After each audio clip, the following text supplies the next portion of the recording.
우리가 인생을 살다 보면요, 하나님께서 특별히 찾아오시는 그런 순간이 있습니다.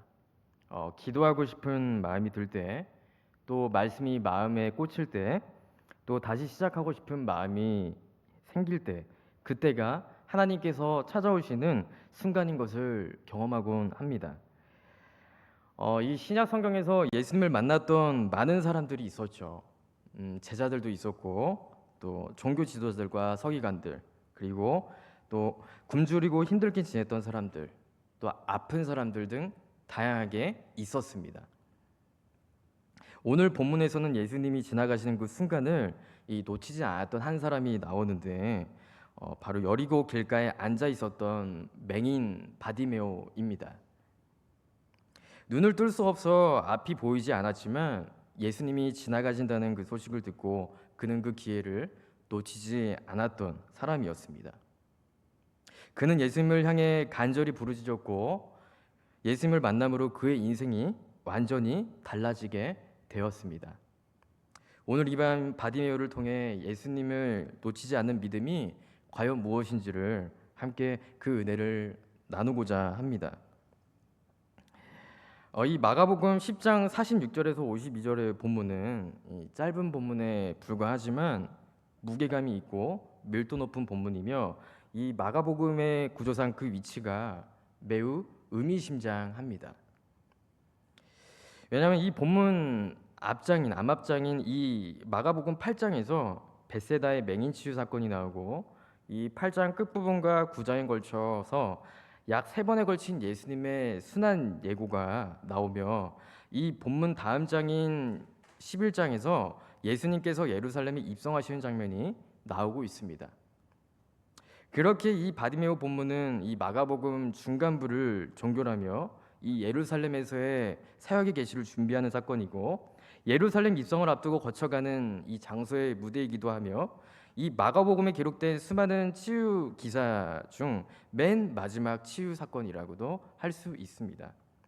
그리고 바디메오가 이 병자들 중 유일하게 이 마가복음에서 이름이 언급된 사람이기도 합니다.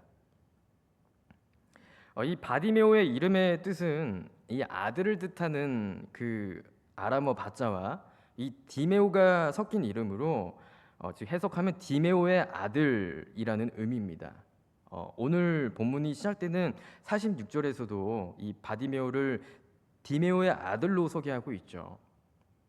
이 바디메오는 나면서부터 앞을 볼 수 없었던 그런 시각 장애인이었고 직업을 가질 수도 없어서 여리고 길가에 앉아 다른 사람의 이 자선의 의지에 하루하루를 살아가고 있었습니다. 다른 사람들이 주는 돈으로 그렇게 하루하루를 연명해서 살고 있었죠. 여러분, 그의 인생이 얼마나 괴롭고 힘들었겠습니까? 그런데 그를 더 힘들게 했던 것은요, 아마도 그를 향한 부정적인 시선이었을 것입니다. 바로 따가운 눈총의 그런 눈초리였죠. 1세기 당시에 유대인들의 사회에서 이 시각장애인은요, 이 장님은요, 심각한 죄인으로 취급을 받았고 저주받은 자로 여겨졌습니다. 그로 인해 이 종교적으로도 사회적 고립도 경험을 했었죠. 사람들은 보통 이렇게 생각을 했습니다. 이 시각 장애가 당사자의 잘못에 대한 하나님의 심판이 아니라면 그 부모의 죄에 대한 하나님의 심판이라고 여겼습니다. 앞을 전혀 볼 수 없는 상태로 구걸해야 하는 인생을 사는 것도 힘들었겠지만 그 누구에게도 제대로 된 이스라엘 공동체의 일원으로 인정받지 못한 현실이 바디메오에게는 더 큰 상실감을 안겨줬겠죠. 또한 앞을 볼 수 없어서 이 경험하는 시각적인 어둠보다 그가 매일 겪는 그런 종교적, 사회적 단절이 아마 더 칠흑 같고 어둠 같았을 것입니다. 예수님이 지나가시는 것을 보고 다른 사람들은 이 두 눈으로 예수님을 바라보면서 예루살렘을 향한 그분의 행진에 열정적으로 동참하고 있는데 앞을 전혀 볼 수 없는 바디메오는 길 모퉁이에 앉아 생존을 위해서 외롭고도 처절한 몸부림을 계속합니다. 그런 와중에 맹인 바디메오가 나사렛 예수시라는 그 말을 듣게 됩니다. 시끌벅적한 군중의 이동을 알아차린 그 소리를 알아차린 바디메오가 이게 어찌된 일이냐면서 주변 사람들에게 물었을 때 예수님께서 지금 그곳을 지나간다는 답을 얻습니다. 예수님이 지나가신다는 이야기를 들은 이 맹인 바디메오는 예수님을 향해 외치기를 시작합니다. 오늘 본문 말씀인 47절의 말씀을 제가 읽도록 하겠습니다. 나사렛 예수시란 말을 듣고 소리질러 이르되 다윗의 자손 예수여 나를 불쌍히 여기소서 하거늘. 아멘. 바디메오가 다윗의 자손 예수여 나를 불쌍히 여기소서라고 외친 이 말은 의미 있는 고백입니다.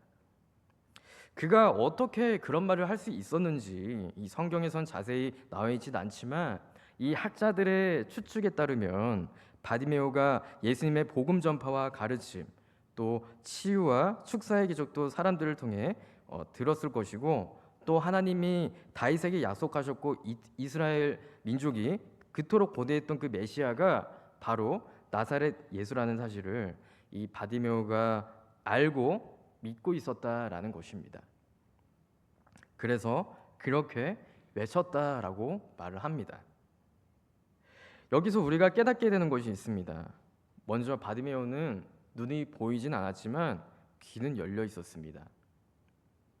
나사렛 예수님께서 지나가신다 이 말을 듣는 순간 그는 외치기를 시작했습니다. 왜냐하면 그는 알았습니다. 지금을 놓치면 다시는 기회가 없을 수 있다는 것을 말입니다. 그래서 예수님께서 지나가시는 그 순간을 바디메오는 놓치지 않았습니다. 여러분, 오늘을 살고 있는 우리들에게도 주님께서는 지금 지나가십니다. 기도하고 싶은 마음이 들 때, 회개하고 싶은 마음이 들 때, 말씀의 감동이 올 때, 그때가 바로 예수님이 지나가시는 순간입니다. 그 순간을 놓치지 마시길 바랍니다. 바디메오가 그렇게 예수님을 향해 외쳤는데 이 바디메오와 예수님의 만남이 순탄치는 않았습니다. 순조롭지는 않았습니다. 왜냐하면 예수님을 따라다니는 제자들이 있었고 이 수많은 무리들의 군중들이 있었기 때문이었죠. 예수님을 따르던 제자들과 함께 가던 무리의 사람들은 이 바디메오가 예수님께 방해만 된다고 판단을 했고 예수님의 행보를 회방놓는 그런 시끄러운 거지로 여겼습니다. 그런 판단에 따라 바디메오를 매섭게 꾸짖었습니다. 오늘 본문인 48절 상반절의 말씀을 읽도록 하겠습니다. 48절 상반절입니다.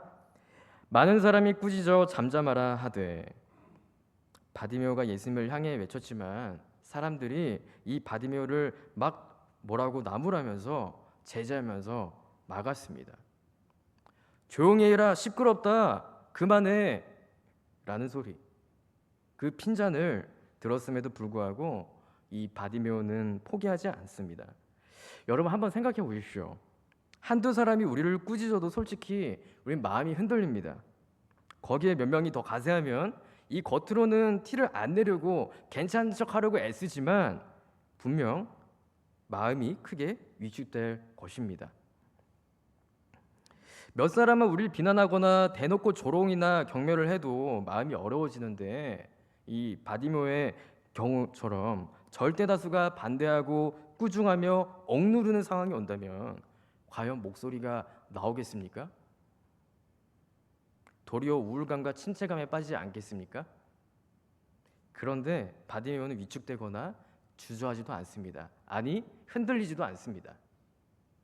오히려 더 크게 외칩니다. 오늘 본문 48절 하반절의 말씀도 읽겠습니다. 그가 더욱 크게 소리질러 이르되 다윗의 자손이여 나를 불쌍히 여기소서 하는지라. 아멘. 예수님을 애타게 간절히 부르짖는 이 바디메오의 외침은 정말 목숨을 걸고 한 행동이었습니다. 대다수의 꾸짖음에도 불구하고 이 메시아 되신 예수님을 거듭 목청이 떨어지게 부르며 그분의 도우심을 요청한 바디메오는 집요하면서도 끈질겼습니다. 여러분, 무엇이 그를 집요하고 끈질기게 만들었던 것이었을까요? 아니, 어떻게 많은 사람들의 꾸지람에도 굴하지 않을 수 있었던 것이 무엇이었겠습니까? 그것은 그에게 예수님의 긍휼의 손길이 너무나 절실히 필요했기 때문이었습니다.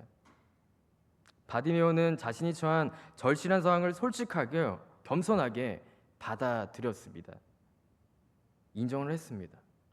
그래서 바디메오는 당시의 그런 사회 구조로부터 소외된 시각장애인이자 이 거린으로 살아가는 자신의 처절함을 선명하게 인식했고, 또 그 가운데 긍휼의 메시아이신 예수님이 자신의 눈을 뜨게 해줄 것을 끈질기게 믿고 기대했던 것입니다.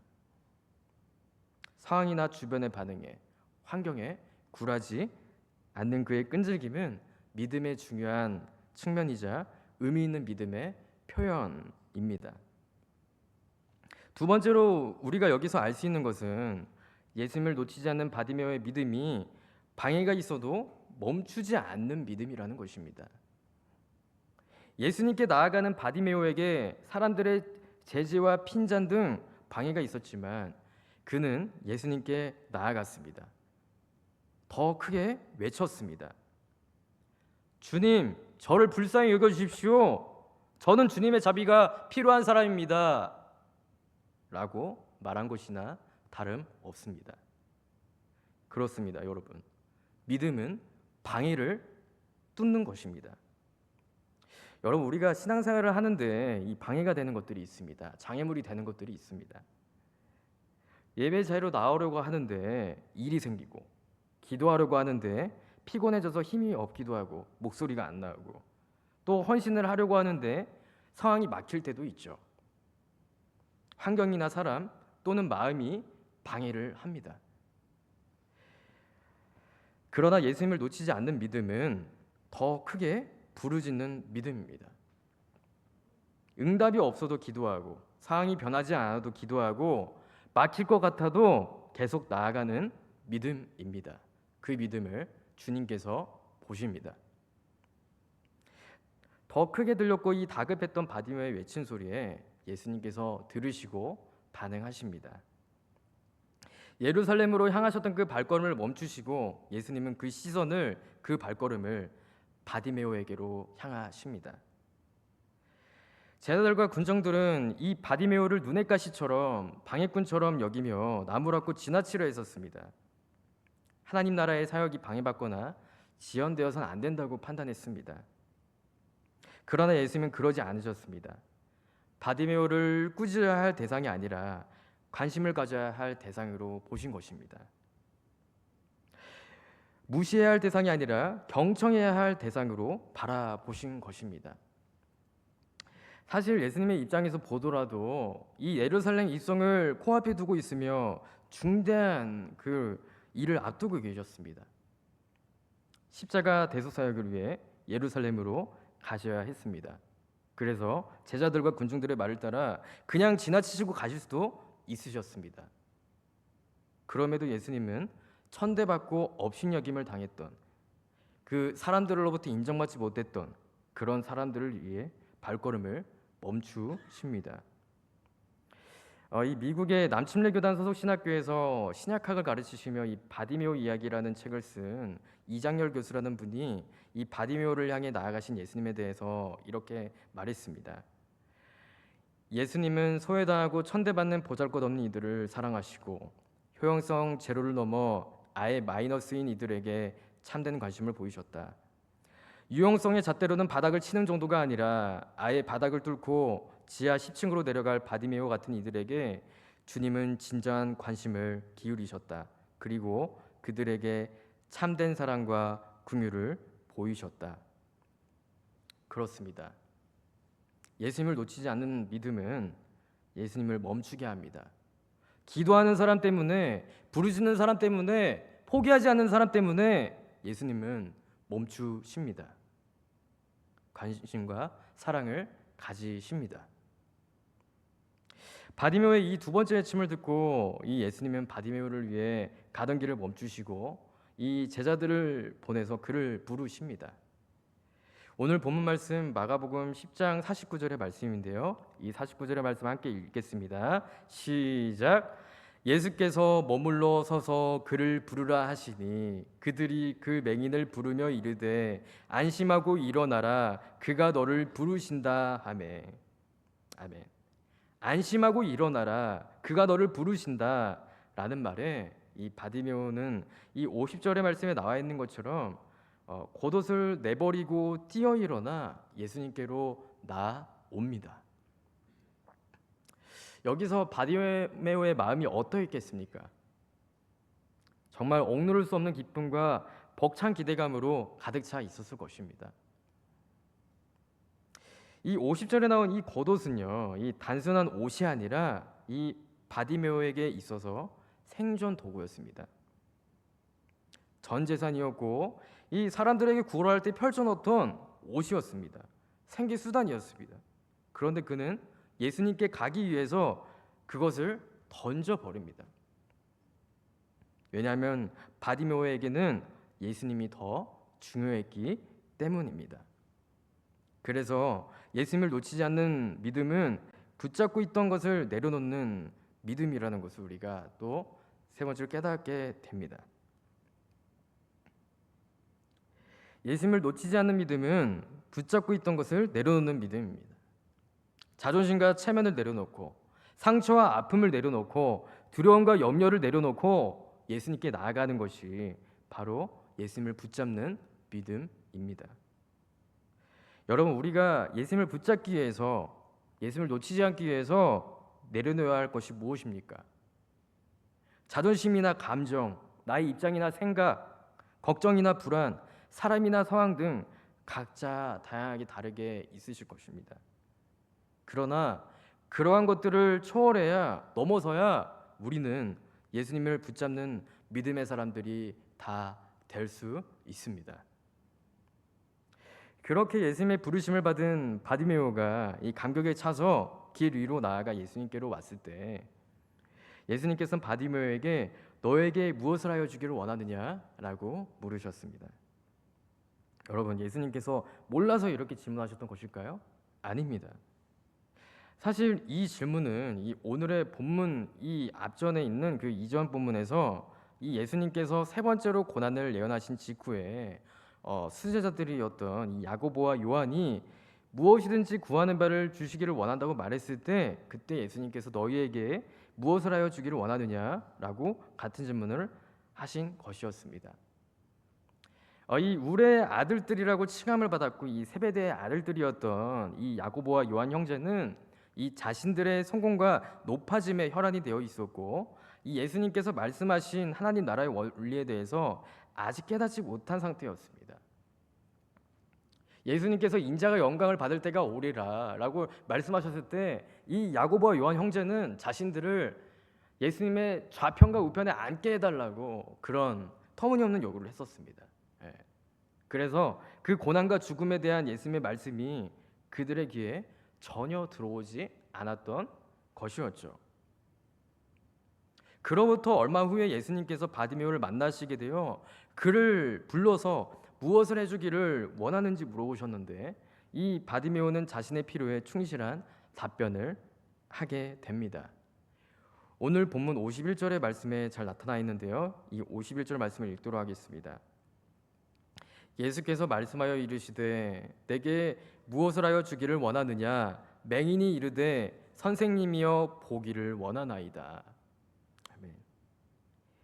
적어도 바디메오는 이 야고보 요한 형제처럼 허튼 요청, 허풍 가득한 요청을 하진 않았습니다. 이 장님이자 거린이었던 이 바디메오는 자신의 참된 필요를 예수님께 정확히 아뢰었습니다. 사실 바디메오에게 가장 절실히 필요했던 것은요, 그 어떤 것보다도 시력의 회복이었습니다. 여러분, 눈은 우리 몸에 있어서 중요한 신체 부위 중 하나입니다. 눈이 떠져야지 우리는 볼 수 있고 또 두 눈이 온전해야 초점도 한 곳으로 맞춰질 수 있습니다. 그래야 사물을 올바로 바라보는 관찰력도 생기게 되는 것이죠. 마태복음 6장 22절과 23절에서도 예수님께서 눈은 몸의 등불이니 눈이 성하면 온몸이 밝을 것이고 눈이 나쁘면 온몸이 어두울 것이다 라고 말씀하셨죠. 그만큼 눈이 중요하다는 것입니다. 이 수제자들이라고 할 수 있는 이 베드로와 야고보, 요한은 이 육신적인 눈은 밝았을지 모르지만 영적인 눈은 어두웠습니다. 반면에 이 시력이 손상되어서 볼 수 없었던 이 바디메오에게는 육신적인 눈은 어두웠지만 영적인 눈은 밝았습니다. 예수님이 메시아 되심을, 구원자 되심을 믿고 있었고 영적인 눈으로 예수님을 바라봤습니다. 그리고 그분이 자신의 눈을 뜨게 해줄 수 있으실 분으로 여겼습니다. 그래서 바디메오는 겉옷을 뒤로하고 뛰어 일어나 예수님 앞으로 나와 무엇을 해주기를 원하는지 물으시는 예수님께 보기를 원한다고 답변합니다. 그러자 예수님께서는 이 바디메오의 믿음을 인정하시고 칭찬하십니다. 오늘 보면 52절의 말씀인데요. 이 말씀도 함께 읽어보도록 하겠습니다. 예수께서 이르시되 가라, 내 믿음이 너를 구원하였느니라 하시니 그가 곧 보게 되어 예수를 길에서 따르니라. 아멘. 바디메오의 믿음은 예수님께 의존하는 인격적 실체이자 능동성을 내포한 것이었습니다. 메시아 예수님이시라면 분명히 내 시력을 고쳐줄 것이다, 내 눈을 뜨게 해주실 것이다 는 그 믿음이 바디메오로 하여금 이 다수의 방해나 꾸지람에도 굴복하지 않고 이 예수님의 도움을 끈질기게 요청하게끔 만들었으며 그의 유일한 재산인 겉옷마저 뒤로 한 채 예수님께로 나아가게끔 이끌었습니다. 그렇습니다. 성경에서 말하는 진짜 믿음은 행동하는 믿음입니다. 야고보 사도가 말한 대로 행함이 없는 믿음은 죽은 믿음이며 헛것입니다. 너의 믿음이 너를 구원했다는 예수님의 말씀에 이 바디메오는 눈이 열리게 되었고 볼 수 있게 되었습니다. 그리고 기쁜 마음으로 예수님을 따르게 되었습니다.